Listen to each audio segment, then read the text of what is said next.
Well, thank you so much. And now we proceed for the next session. Ladies and gentlemen, we are going to have a discussion on importance of PPP for smart metering development. And ladies and gentlemen, we have Mr. Anil Rawal, CEO, MD, Intellismart. And we're going to discuss on the importance of PPP for smart meter deployment.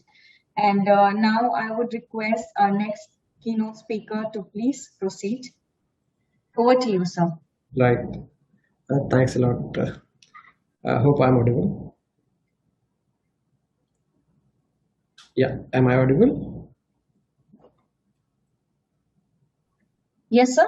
Yeah, great. So I'm just asking whether I'm audible or not. Yes, sir, you're audible. Yeah, thanks a lot. Thanks a lot. And first of all, good morning, and thanks for inviting me to this session about smart metering. Smart metering, to start with, is buzzing kind of topic, and for the right reasons.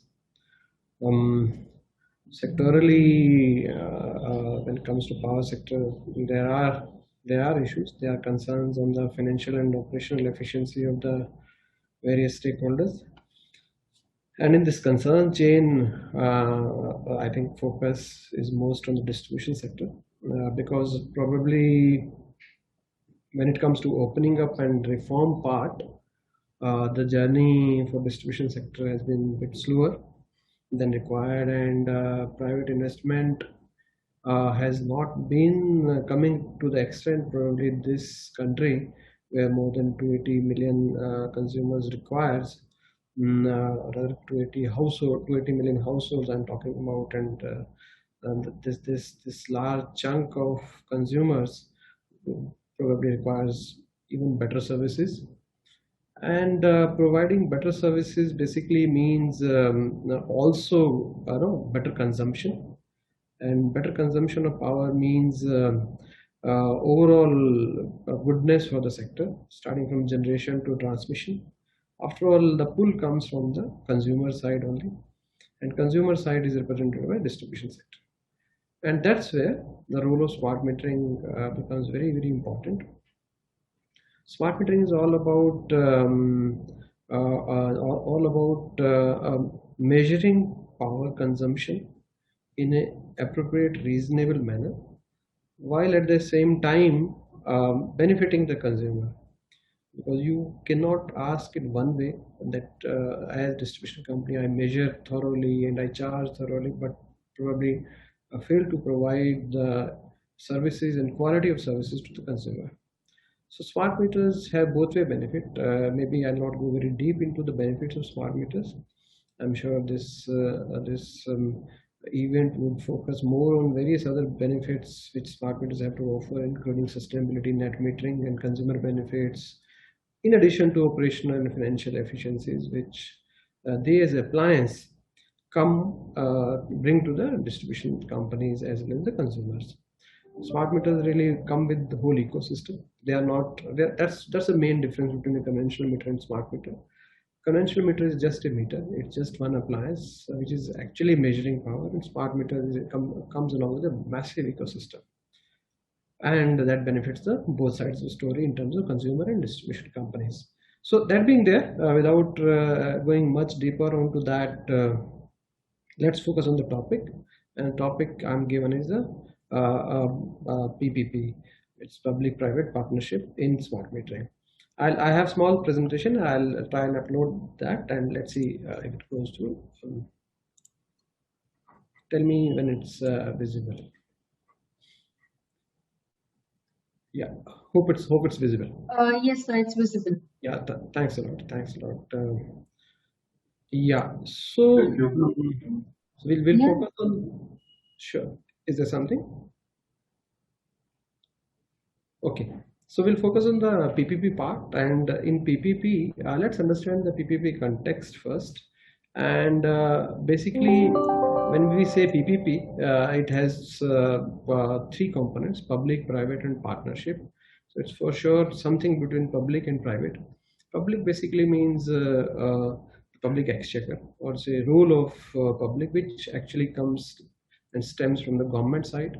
And private basically means the investors, which actually want to invest their funds and as well as expertise and technical know-how strength into a partnership which can generate good results for the social cause. A social cause doesn't mean only the development sector. It could be any sector. Infra sector has seen maximum amount of PPP in the country, and I would say with lots of ease and comfort, it has been a very very successful model in the country. So PPP's basic premise is that the risk sharing and risk allocation, and the premise is that partner who can balance or take the risk in most efficient way should take that risk.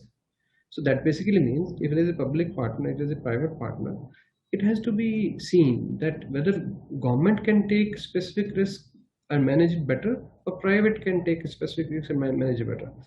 Risk allocation has to be done based on the capability to manage the risk. So for example, I'll just take 30 seconds on this. For example, regulatory affairs,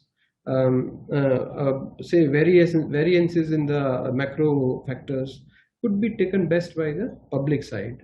Approval processes, government interface, and probably investment, technical strength, manpower, project management could be best done by the private partner, and that's the theme.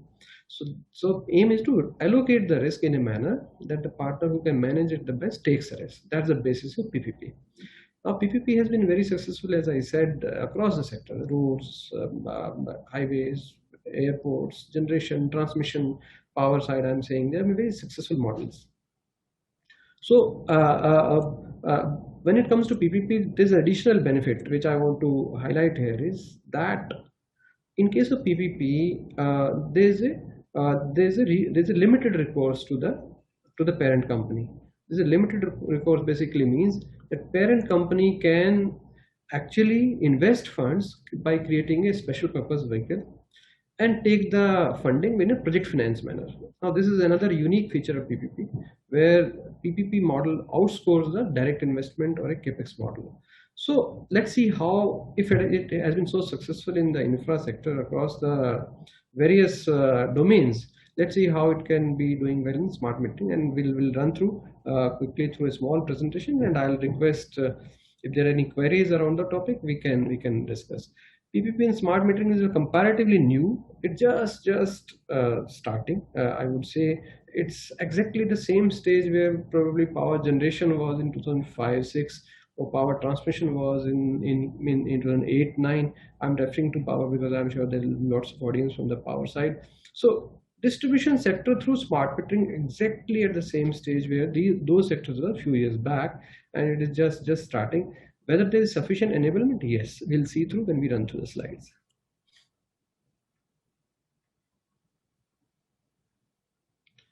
Yeah.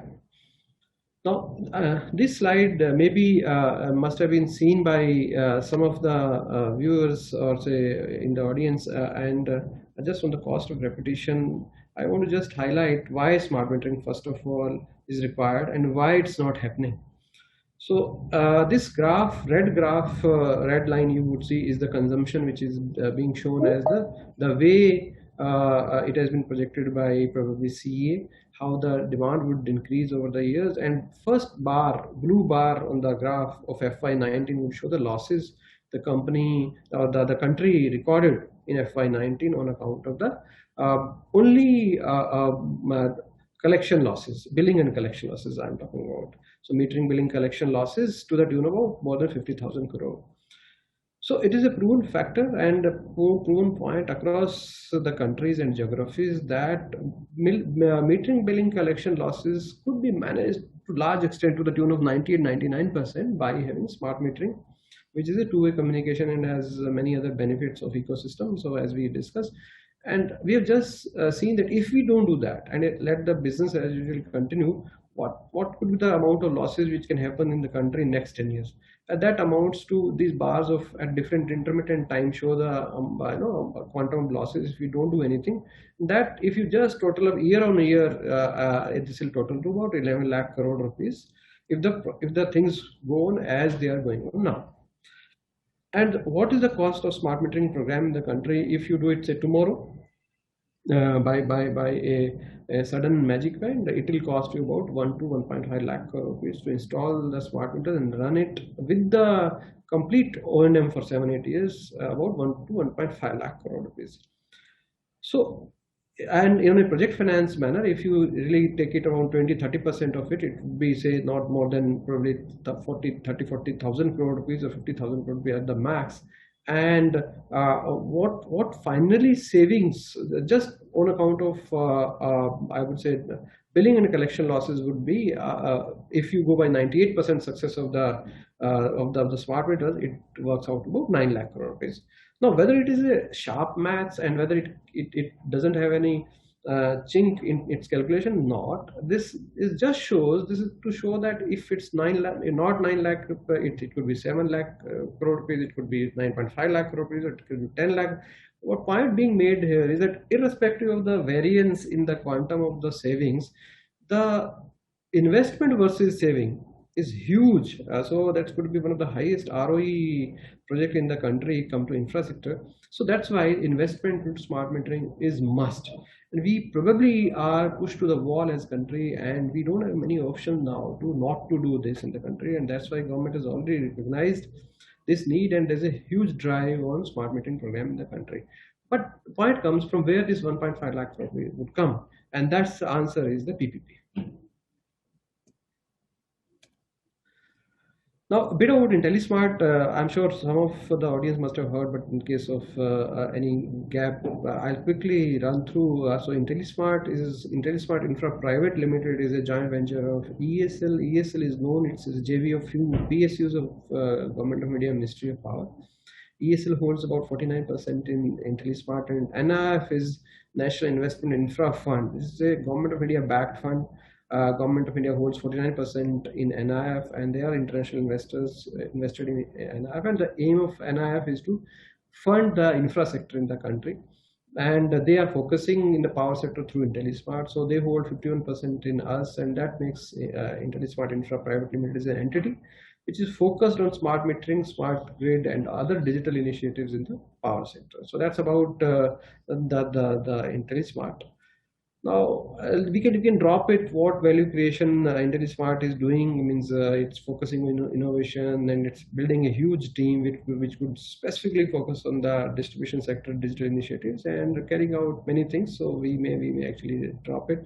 Intellismart, in summary, is a focused, special purpose company raised for improvement in the distribution sector's operational and financial efficiencies through various means, and key focus remains with smart metering. What we are doing currently, we are doing about 78 lakh meters rollout, which were erstwhile ESL projects. They are being handled by Intellismart, and we are working in 6 states. We have already implemented about 17 lakh meters. It's a dated slide. So, and these are in 6 states: Rajasthan, Uttar Pradesh, Bihar, Delhi, Andaman, and so Haryana. So these are the states where we are operating, and about 17 lakh meters are now getting through, and rest of them are in progress. And out of the 17 lakh, about more than 6 lakhs have been done during this COVID time, incidentally, which was one of the very bad times for all of us. And that's the way we stand. And we are participating in various competitive bid projects across the country to install more and take as much as we can and help the sector to really grow well. How we operate? When I say how we operate, I am trying and drawing attention to the PPP mode of things. And next slide, we'll take the PPP mode. Currently, how do we operate?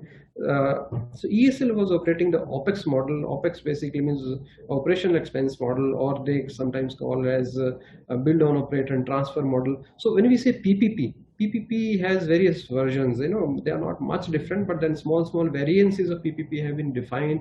It may be DBOT, BOT.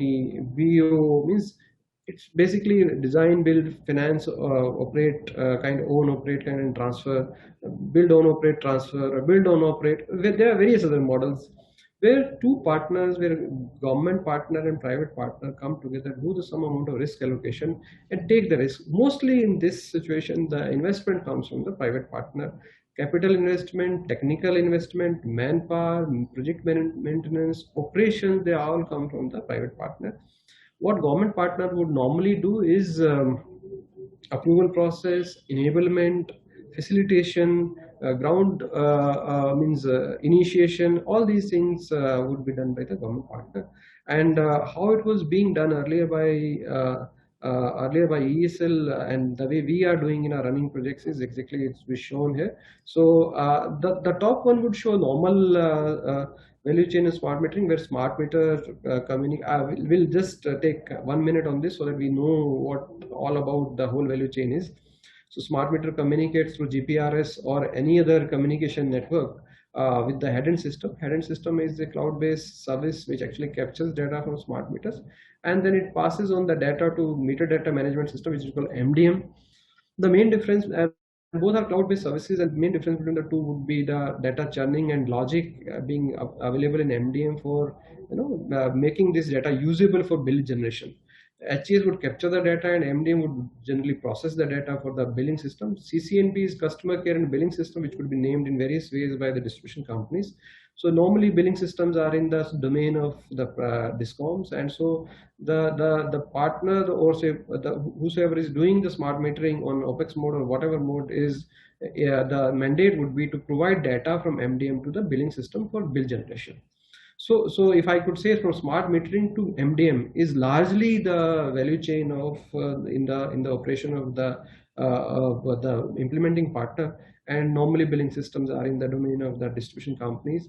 And so this data which is captured from smart meters both way is carried out by this implementing partner and given out to the billing system for generation of the bills, and it is shown to the consumer in terms of mobile app.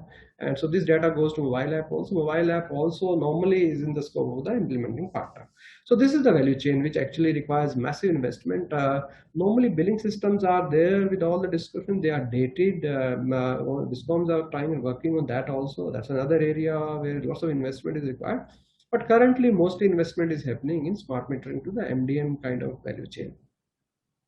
What happens in this kind of model is that investor, or say investor or bidder or implementing partner, whichever we want to name, who can be selected to a competitive bidding, comes and invests in the whole value chain starting with smart meter. They buy the smart meter, install them, set up the communication network, set up the cloud services, capture the data and provide the data to the billing system, as I said. And this whole investment is carried out by the implementing partner. Let me just use this. Yeah. So the whole investment is carried out by billing partner, implementing partner, and no investment is sought from the distribution companies. So till what time? Till the time the whole asset becomes operational on the ground and starts generating data for bill generation. And bill generation, when it starts happening, obviously it adds to the revenue of the distribution companies. And quantum of change, which I think has not been summarized here, I would simply try and bring out, is that wherever the smart metering has been done so far, the analysis shows that about 225 rupees on an average revenue increases happen in all the utilities wherever the smart metering has been done compared to the time when smart metering was not there. Now, how it happens is, when 225 rupees, I am saying it actually has domestic and non-domestic combined together, because domestic won't have so much of billing, but when you combine them together, there's a massive upside which comes to the distribution companies. And why and how it comes is because there are large areas which are not metered, which get metered now. You do better consumer indexing. There are large areas where but the base load was old. When you put the smart meter, it detects the base load, and you get the higher fixed cost, which is gets realized to the distribution company. So the theft is significantly reduced. The ground interface between the linemen and which sometimes can maybe known bona fide and not healthy, gets taken out of the picture. So it becomes completely known, or say it actually removes the human intervention in the process. So that actually ensures that, and then areas also get collected, and that ensures a really large amount of revenue upside for the distribution companies. As I said, the average increase seen so far has been about 225 rupees per meter per month increase has been seen. And OPEX charges. So as I said, PPP model asks money from the distribution companies when whole of the investment has been put in and the assets start performing. So performing, basically bill generation starts happening, and so then monthly charges sought from the distribution companies as recovery of the investment, which in case of our assets ranges from 75 rupees to 110 rupees, depending on the location to location and various other factors. But the savings on an average have been seen as 225 rupees per meter per month compared to the charge of 75 to 110. So that basically means it makes this whole investment starts saving more money than the cost per meter month cost, and that too without charging anything from the utility. It actually becomes a win-win situation for sure, and that's why it was named as pay as you save kind of model, where actually you are not investing anything, still you are saving money, and the investee or the implementing partner is getting its money back. And so normally built up period is about 2 years, and operations period, which is again maintained by the investor or the implementing partner, is about 6 years. So that's the whole model which was being run. Now coming to the government of India's now government of India identified it, means it was identified as a possible model to be carried forward. And let me just move to the next slide. It's not moving. Yeah. So it was identified as a right model for implementing smart metering in the country, and Government of India came out with the standard bid documents. Now we know that all PPP models, wherever PPP has been done, has the standard bid documents. So standard bid documents got released in case of smart metering also, and the standard bid documents actually have almost the same format, or I would say almost the same framework as I just said, in that they have certain QRs. People can access this standard bid document from NSGM website. It's there. It has taken care of penalty incentive structure. It has taken care of payment structure, payment security mechanism, terminations, events of default. It's far more structured and very well documented, I would say, framework, which has come up in recent times, and Government of India is encouraging the states to undertake this SBD and go for the PPP in smart metering. And Government of India is also coming up with a revamped result link scheme, where they are trying to offer 15% OPEX contribution. If state discoms opt for this model, the Government of India has offered that they can share 15% of their OPEX cost, and that can be contributed by Government of India. So overall, it gets sweetened. The whole model gets sweetened, and otherwise also discoms are not required to invest anything, and 15% coming from Government of India makes this whole model very, very sweet. And so that's where lots of projects are expected to come, and whether they are coming, yes, they are coming. So here is the summary. So currently, one bid in Assam has been bid out. Recently, there were 5 bidders exactly on the same model which I just described, and obviously Intellismart has participated as one of the competitor. So there has been bid in Tripura, which was a bit different in QR. So that's also true. There's a bid in Madhya Pradesh, which is a very large bid, over 24 lakh meters. There are certain issues on the QR in terms of variance and diversion from the standard bid document. Still the work is still in progress. Hopefully that gets aligned in the interest of better competition. And there are more bids from Andhra and Punjab. So there are few bids which are currently running.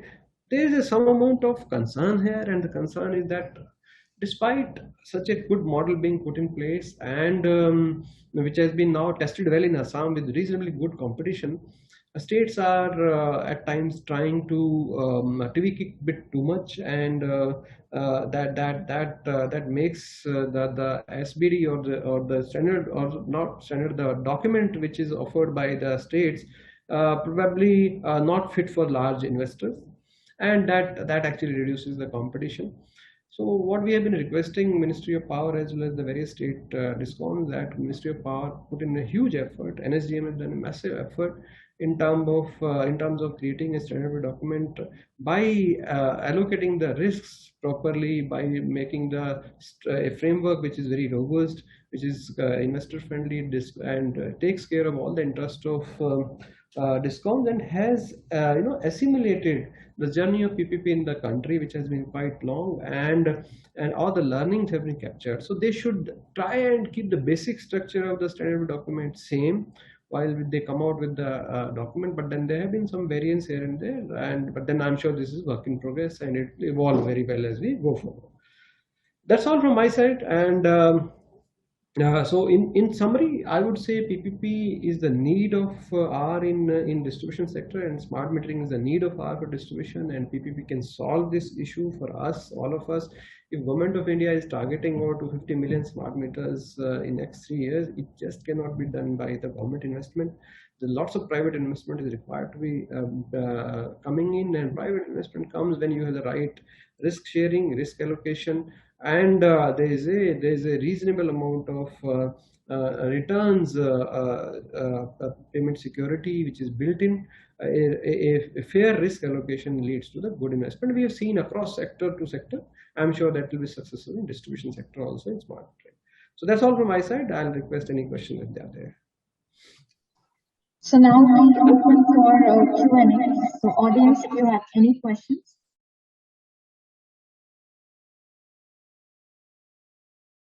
So what is the question? So I would request you to please check your chat box. There might be questions right there.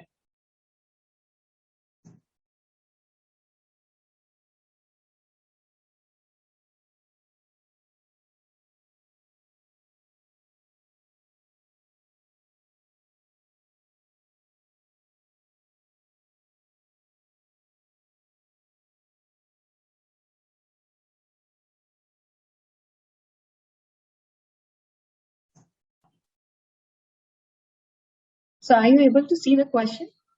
Yeah, it's it. So I was trying to unmute myself. So there's a question which says, is there any DISCOM converted existing digital electronic meter to smart meter? If yes, what will be the cost? It's a good question. There has been some discussion around it, that we have normal digital meters, there have been electronic meters, there have been conventional meters. Can there be retrofitting to make them smart meters? Yes, there's a possibility. But let's understand, smart meter is not only meter. Meter is just a smaller component of the total cost. I would say the whole main cost lies on the cloud services, communication services, and the backend data and data analytics, which can only be achieved when you, in addition to retrofitting smart meter, generate this whole ecosystem of digital services around smart meter. So that at the end of the day, when you do this, you lose the warranty of the meter, because seal has been broken, and then the life is not sure, and then you create such a huge, massive digital ecosystem around that costs a lot. And at the end of the day, for smaller component, you risk the larger component. So it's not very advisable. But then yes, the efforts are on that also. But the cost so far has not been found more effective compared to establishing or putting the new smart meters.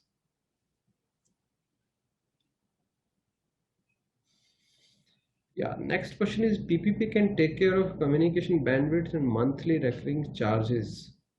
So if I can understand the question rightly, that basically means that whether this model can take care of all the costs, including communication. And yeah, as I said, that in this model, the savings achieved so far have been far more higher. In none of the utilities where the smart metering has been done, not even one case has been where the savings are less than the cost monthly charges.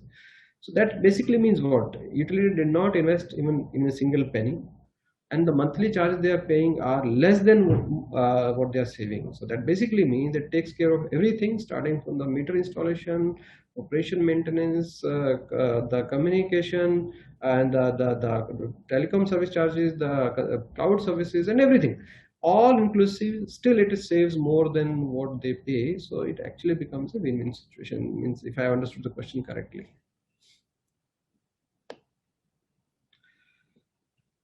There's another question. Did you install smart meters for transform operated meters or only domestic? So we do for all. We do HT, LT, all kind of meters. However, mostly the meters are being done in the domestic and residential areas, and non-domestic also. So actually we are doing all them, but the more are towards the domestic segment. What is the validity period of OPEX? Yeah, so the model we are running currently for 78 lakh meters, it's 2 years and 6 years, 8 years, it's extendable, depending on the mutual understanding between distribution company and us. But then Government of India has also come up with a similar model. It's about, I think, 2 years and 6 years again. And that's also extendable, I think. So it's about 8 years as of now, the way it stands today, but extendable, yeah. What will the cost of O&M is taken into account for TSPD? So as I said, if it is O&M only being asked, in that case, I would say the cost of O&M is about 20%, but depends what kind of meters these are and where they are installed. It could be around 15 to 20% kind of O&M cost. Rest all is the capex recovery, which happens in the monthly charges.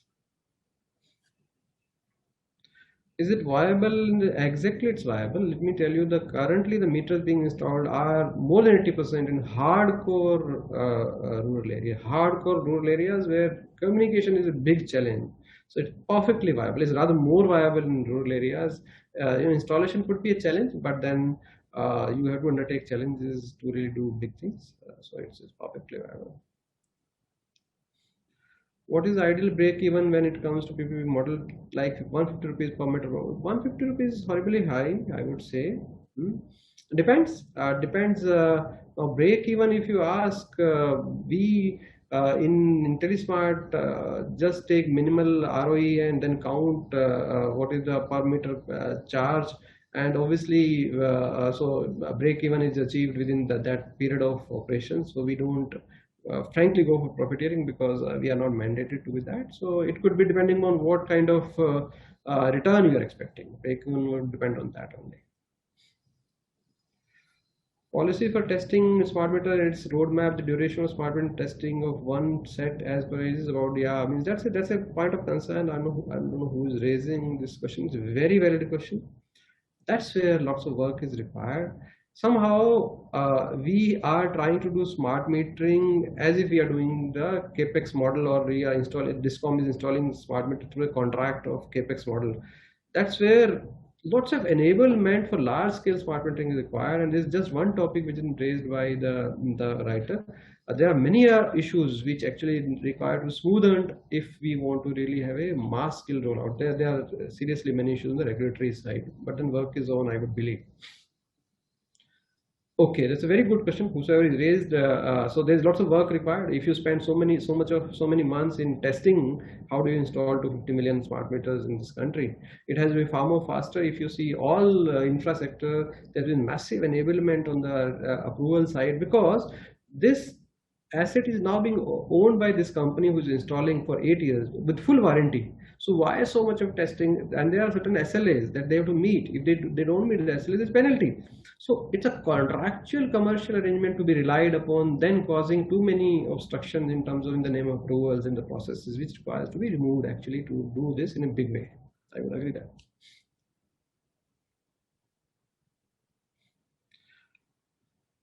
Right. If there is nothing, we can probably close this. Approximate ROE is purely the call of the investor. Investor could look for that. This is a pure management call. We go for the minimal ROE because of whatever framework we have, our constitution coming from ESL and I. But then it could be company to company ROE, and that could be part of competition when it comes to competitive bidding.